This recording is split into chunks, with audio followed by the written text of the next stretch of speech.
Om Shanti, and welcome to Interview with a Raj Yogi. Our topic in this session is the power of pure vibrations. And as usual, we will start with a reflection.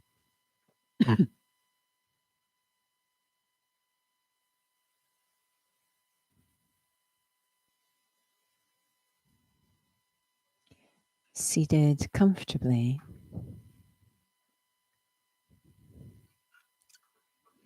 I use this time, a very minimal activity,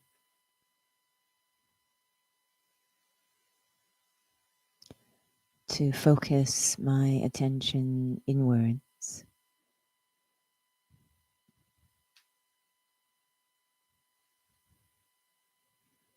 There's not the strong pull of action, and I'm seated in a very simple space.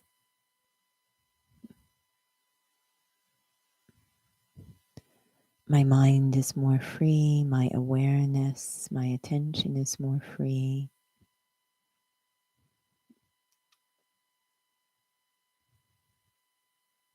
To focus on what's going on inside.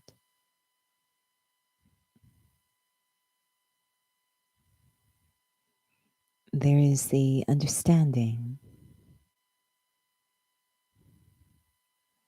that the inner world is extremely powerful. Just as a single drop of water into a large vessel of liquid can have huge impact, sending ripples outwards. A single thought from my own mind, although completely invisible,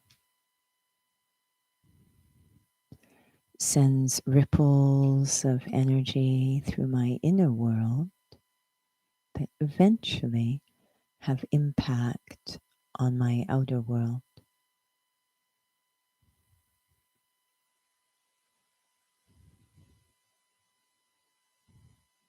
One drop, one thought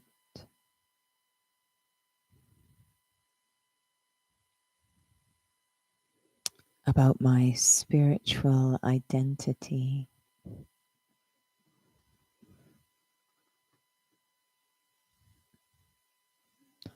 I am a soul.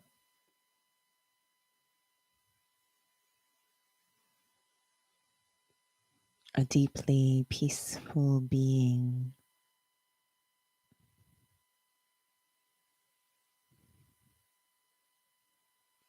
Dropping that thought into the vessel of my mind.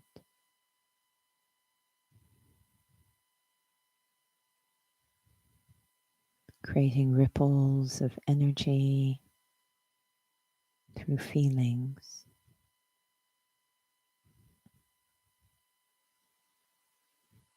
That fill my inner world.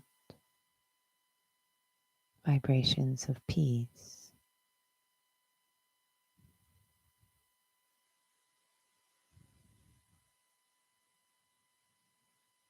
And those vibrations go beyond the bounds of my own mind.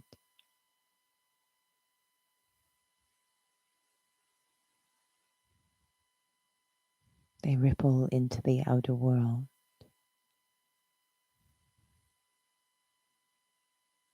Affecting matter, physical matter.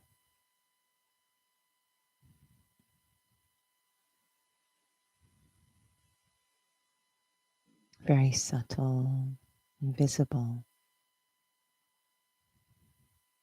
but the deepest form of impact is through these vibrations.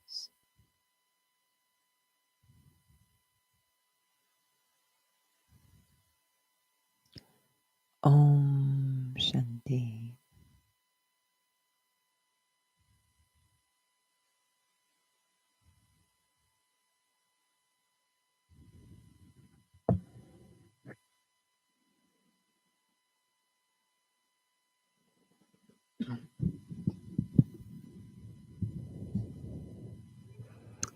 Om Shanti,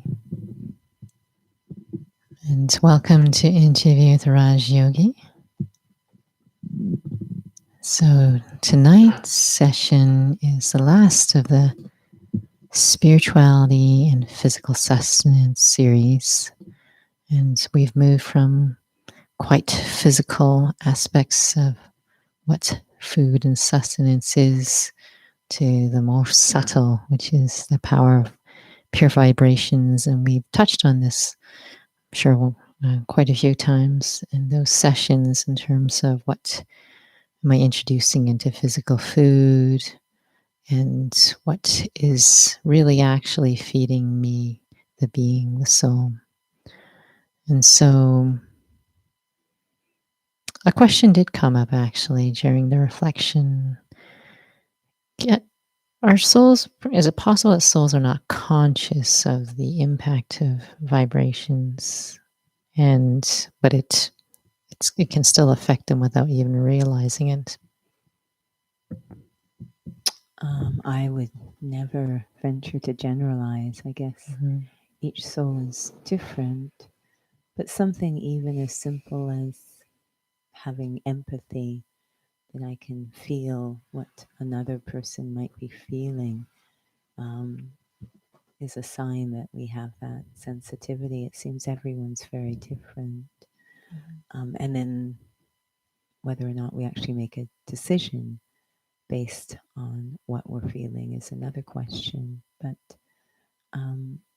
what we suggest is that as everyone is a human soul, within every soul there is the capacity to feel vibrations. Whether or not that capacity is fully operating or it's been compromised is the question. So we mentioned about it before then, if we can't generalize if someone is feeling that. How about in terms of what one can do to really benefit others? The last part of the reflection was really the biggest impact it can create. Mm-hmm. Yeah.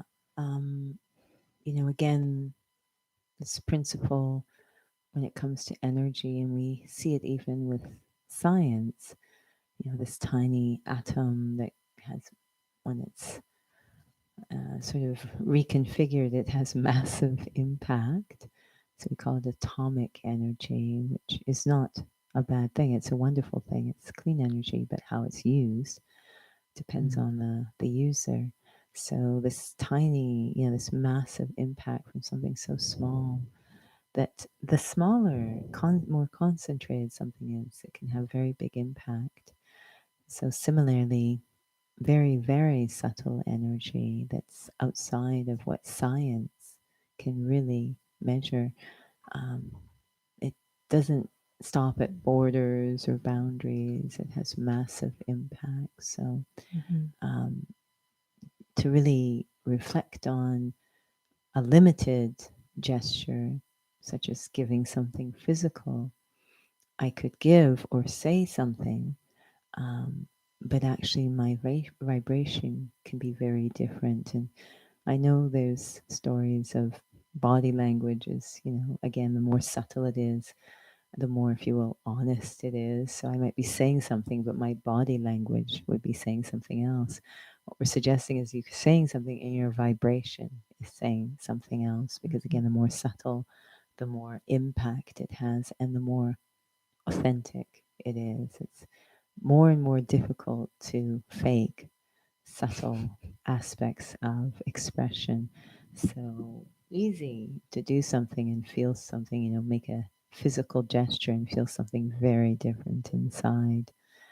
But when it gets to vibration, it's really difficult, if it's impossible, to have that incongruence. Really, it's very honest. But it has a huge impact. It's actually, I think, what souls feel. So they'll Mm-hmm. say, I know you're saying this, but I'm feeling something else. Mm-hmm. So they're picking up on the vibration. It's interesting because the word vibe is usually what's used. Mm-hmm. I don't get the good vibes about this, or you seem to be giving off some weird vibes. We actually use it more than we realize. Mm-hmm. Hmm. Mm-hmm. But it's maybe it's common knowledge. I'm not sure, but many who I've talked to through the years have actually agreed that it seems like animals, other animals, and even little children and babies seem to pick up on vibrations a whole lot more than we do as adults. So why is that? Yeah, that might, point to the title, pure vibration. So there's vibrations, and then there's this aspect of purity. And when we're talking about small children, infants, animals, there might be more purity at work there. And the more pure, the more sensitive. Even every time, I'll be honest, often when I go shopping, I land up shopping in the baby section if I'm looking for cleaners or lotions because they're pure, right? They have less things mixed in them. So when you have sensitive skin, this is ideal.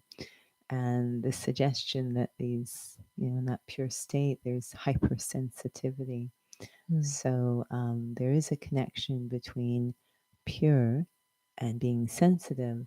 But what we ideally want to do is combine pure with powerful.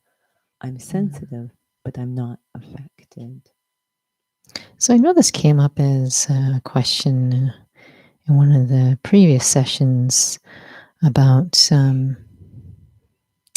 when you're in the study and you become more mindful of the kind of vibrations, even in food, so Mm, to speak. Where's that line between being hypersensitive and wanting to be powerful?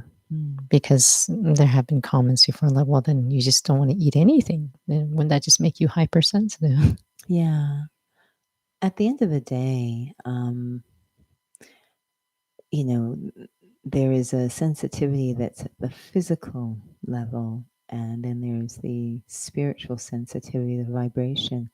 So it's not getting so much caught up in, I mean, yes, there are certain foods that we do and don't eat, they carry a vibration, but it starts to get a little funny sometimes. We'll have a situation where it's, I eat certain types of food, let's loosely call it vegetarian, but I really like it to be spicy.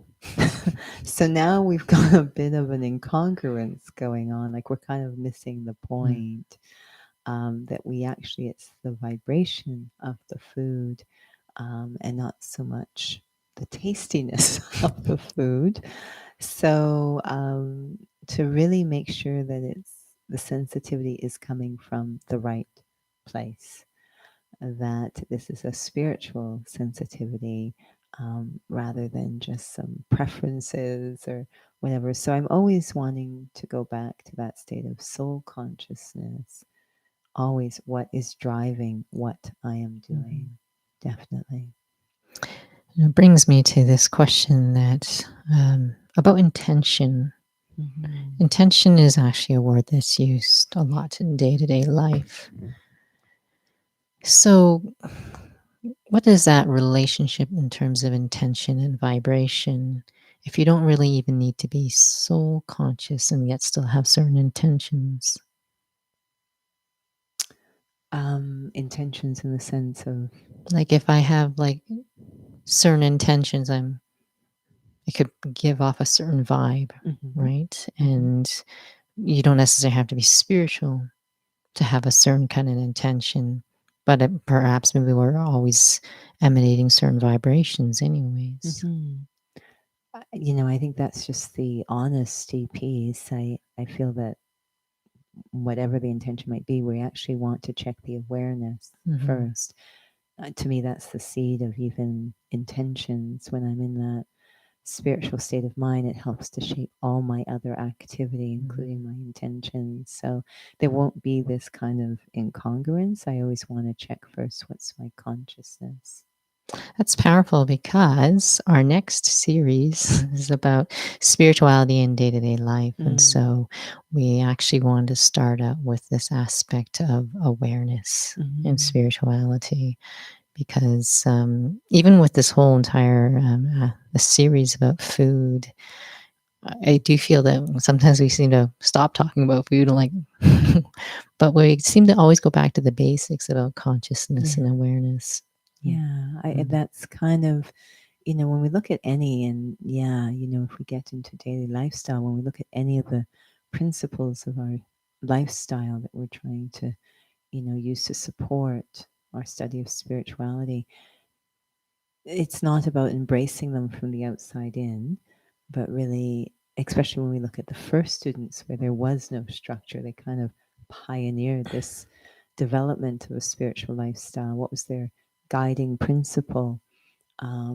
Was, am I soul conscious? There was something that happened today, and I really appreciated it. Working with a team on a project. And I know this doesn't seem connected to food, but it's connected to where we're going with the food. Um, and in this project, it's very easy to get caught up in decisions about little details like color and size of image and all these types of things, which is fine. But there was one point. I'm always trying to catch the guiding principle, and the intention, if you will, or the consciousness. And there was one point where where they said that we'd like this font size smaller, and I'd actually asked for it to be increased, and they said we'd like it smaller. And I said, okay, no problem. But one person on the team said, well, whoa, whoa, whoa, whoa. What is our guiding principle or intention? It's very easy to get caught up in bits and pieces of things and kind of lose track of the point.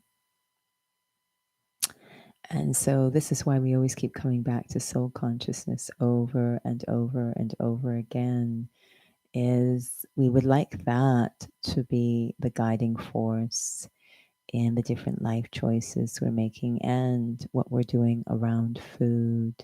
We really want that to be involved, and it was when these first lifestyle principles were developed.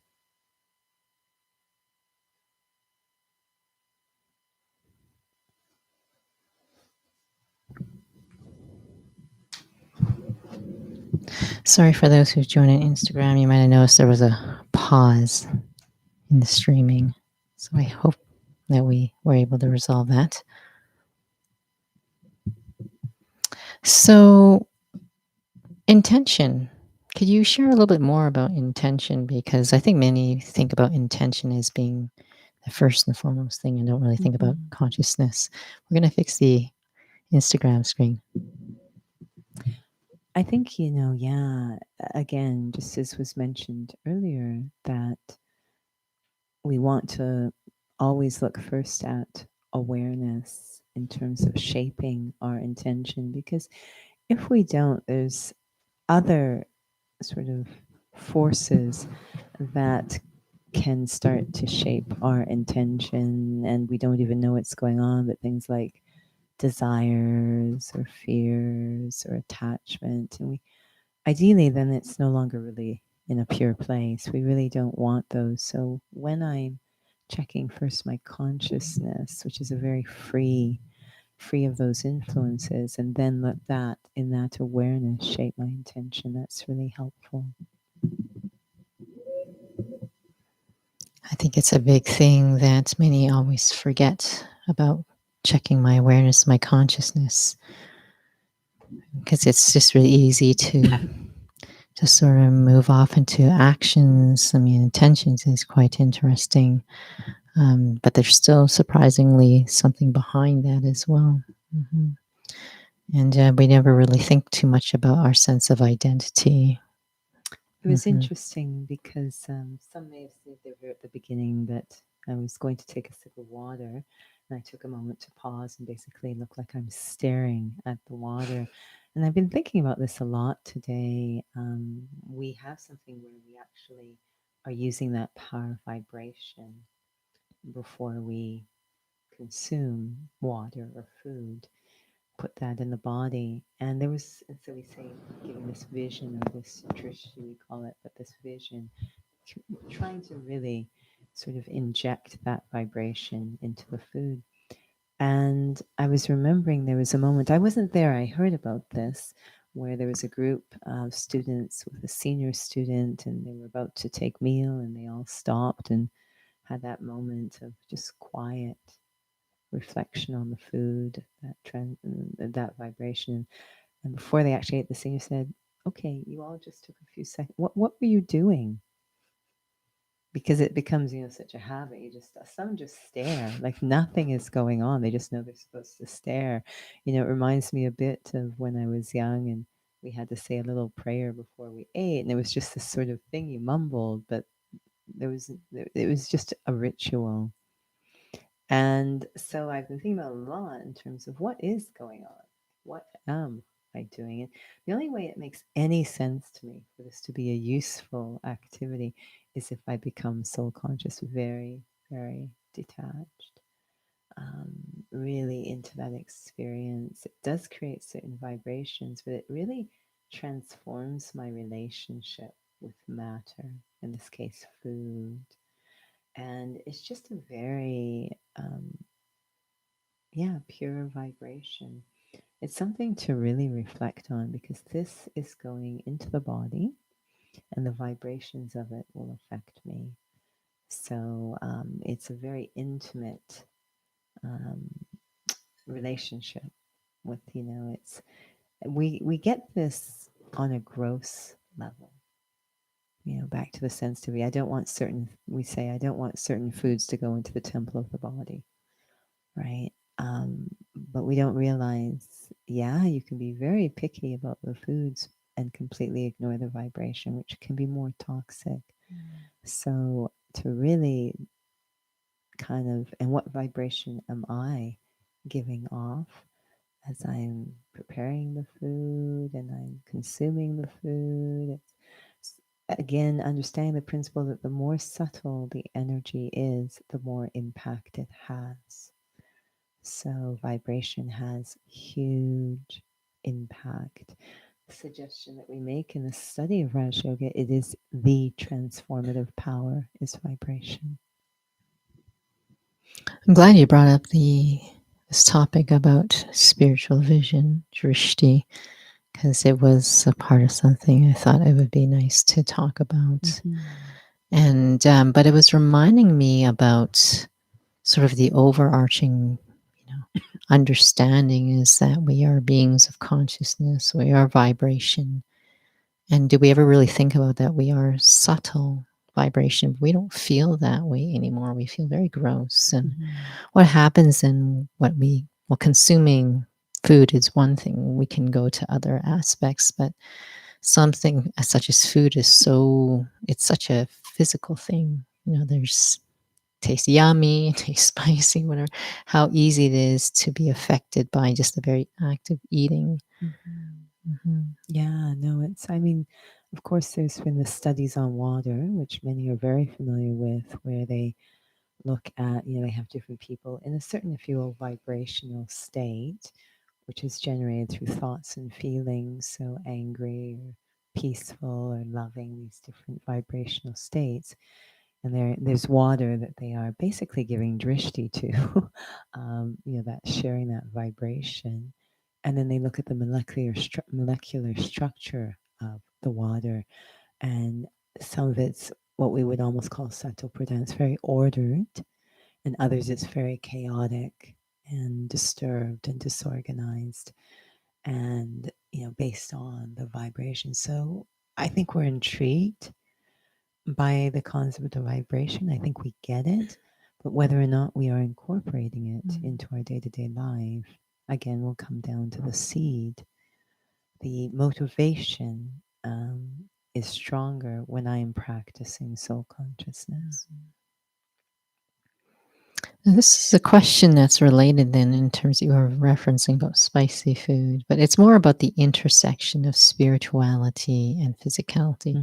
Is it possible to have a very peaceful, spicy dish? I suppose so. Yeah. More about in terms of like would the choices one make change in terms of what one chooses, I suppose, It's an interesting to thing consume. because I know that it has been explained that different bodies have different taste sensors.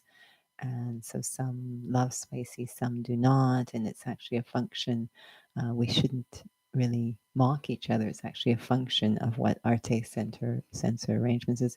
And that comes into a bit of the law of karma. Why do I have this taste or lack? I mean, it's a very interesting topic. But I suppose that as the point of spirituality is in some ways it starts to neutralize these kinds of different things that have Mm. happened. This body I've sort of parachuted into.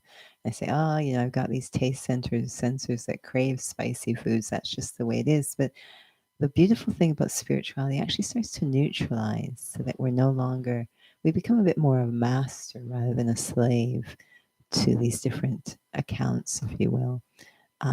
So we start to notice that as we go along, our tastes change. And I use that literally and also figuratively.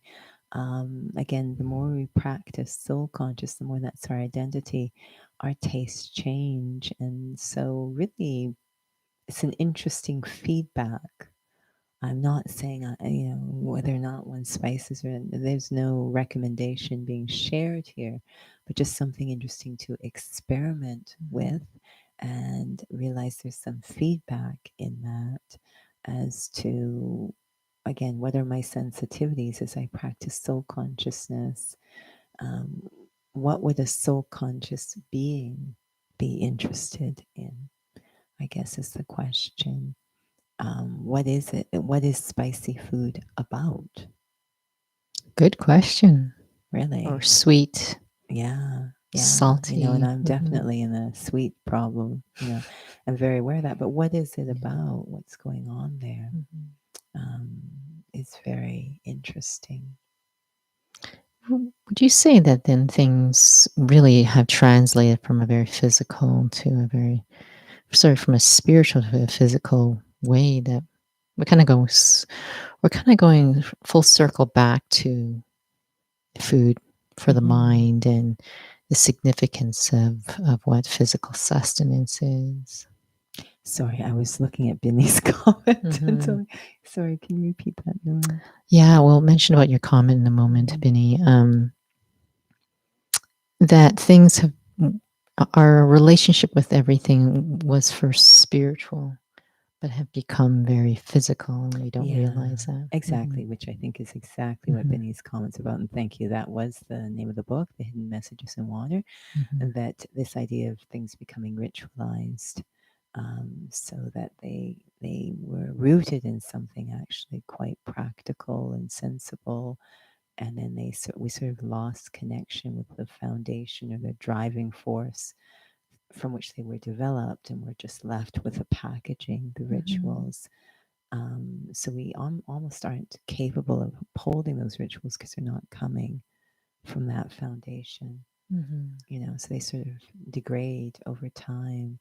But yeah, as mentioned, there, even within my own lifetime, I'm very aware of the relationship with food. I know, the one who was preparing the food in the household came from a generation where processed food just wasn't part of the equation. Like it was just all, the care around food. Hmm. And that's, perhaps seems a gross example, but I don't think so. It was really about a lot of care and time and patience and preparation with food. And the idea of processed food just wasn't even on the radar. Like that wouldn't be considered. Um, so even within our lifetime, we've seen the journey of food, which is perhaps symbolic of the journey of meaningful spirituality, really change over time. But how much care there would be around food. Yeah, I'm not sure how much we ever think about that too, Mm-hmm. because I'm picky. I don't like putting groceries on the floor. you know, Mm-hmm. sometimes you see souls like just manhandle their groceries and toss it onto the Mm. conveyor belt, and I don't know. Since very young, it's like, how would you do that? And Mm. it was not like anything conscious, but I Yeah. wonder if we, if as you had shared in a previous session, if we were to know what happens to food cooked in, say, a kitchen in a restaurant, if, Mm. would we really eat it if it was someone who was really angry? Yeah. So I think, yeah, we on some degree are concerned about what we're putting into what we call the temple of the body, um, but it's because it's not coming from, or maybe it is, but if it's not coming from soul consciousness, then it starts to have some inconsistencies, Mm, um, it's which true. are, Hmm. which again, we have to really look at what the driving force is behind it. But Hmm. when we get the chance to hear the experience of really these, I think, really deeply spiritual students, and we just notice there's so much, it's just so wonderfully consistent. It makes sense. You can see that it's coming from their spiritual practice and not just rituals. Now, just for those who are on Instagram to hear, it's a very lovely thought that Benny had shared here about spiritual touching to food and water is considered very high in religious beliefs. It Mm-hmm. was in this study of Raja Yoga that I realized its significance and later came across a book. That book was The Hidden Messages in Water. It is through the spiritual part that I realized its depth and is so deep at another level. Yeah. Mm-hmm. When I was growing up, and it was in a Jewish household, there was this thing of food is very, very powerful in general, but especially around Passover Seder. I remember I would watch this whole thing around food, because you prepare, you only, the dishes that you use are only used for that Wow. Mm-hmm. Seder, and there's a special plate where the Passover offering is prepared, and there was so much care around food and the purity around it, to the point that the plates you use, everything was very specific, and that always really touched me, and you could actually feel it. It's sacredness, and but which is very beautiful and very common in many religious Yes. paths. Mm-hmm. But imagine a way of life, daily life, where there's that sacredness because of the consciousness I'm in, the vibration I'm putting into everything, the care because of the consciousness I'm in. And then, of course, that spills over into all aspects of my life. But that's really, I think, what spirituality explores. And there was a question that I was asked today, someone who was trying to understand the soul body connection. And, you know, what has happened again is separation, that it's one or the other, choose. And what we're suggesting is that in this experience, I am a soul, it enhances how I care for all resources, the body, everything physical. It will enhance that relationship, in the sense it will make everything more sacred, because now the vibration is so refined, so subtle, so pure. I think that's the underlying piece before we go into reflection, is that our things become very refined. And just when you were sharing, when this practice of just injecting spiritual vibrations into anything you consume, how easy it is just to be staring Yeah. at that water, and you're thinking about other things.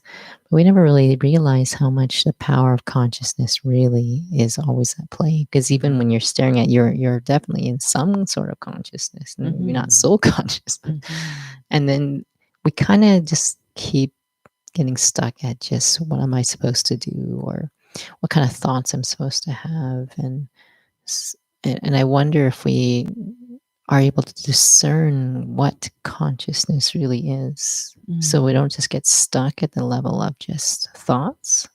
I think yeah, as long as I continue with the practice of soul consciousness, I think it evolves.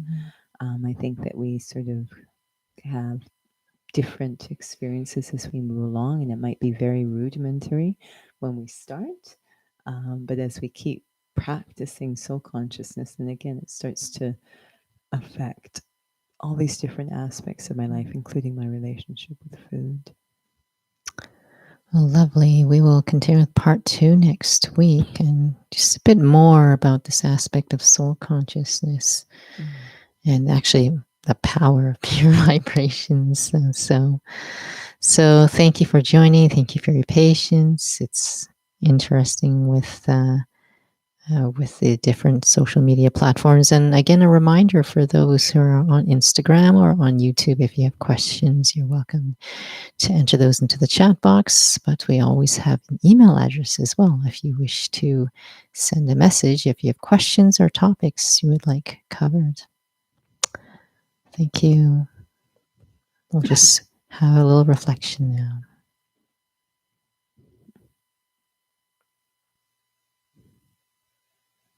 Probably the number one thing every soul loves to consume is peace. It is food for the soul. And I can prepare internally these dishes of peace for the self using the power of my own mind, my own understanding, my own deep memories, remembering I am a soul.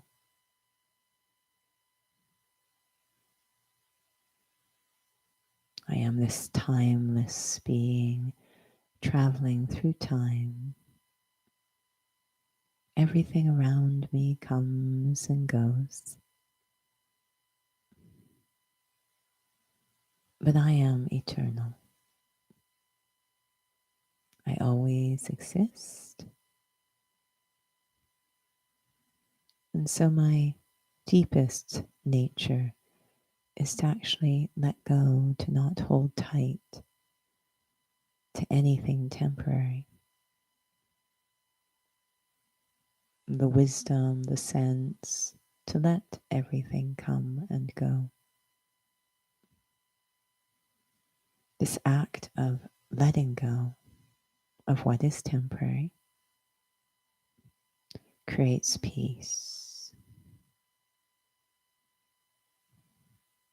That pure act of letting go creates vibrations of peace. This is how I create meals of peace for the self. I stabilize in what is eternal and release what is not. Automatically, there's a feeling of deep calm, serenity, and contentment. The irony that the more I let go, the more full I feel. Delicious peace. And when I'm in this state, as I interact with the physical world, even physical food, by vibrations from within the self, automatically color the energy around me. That physical food becomes peaceful. The atmosphere becomes peaceful.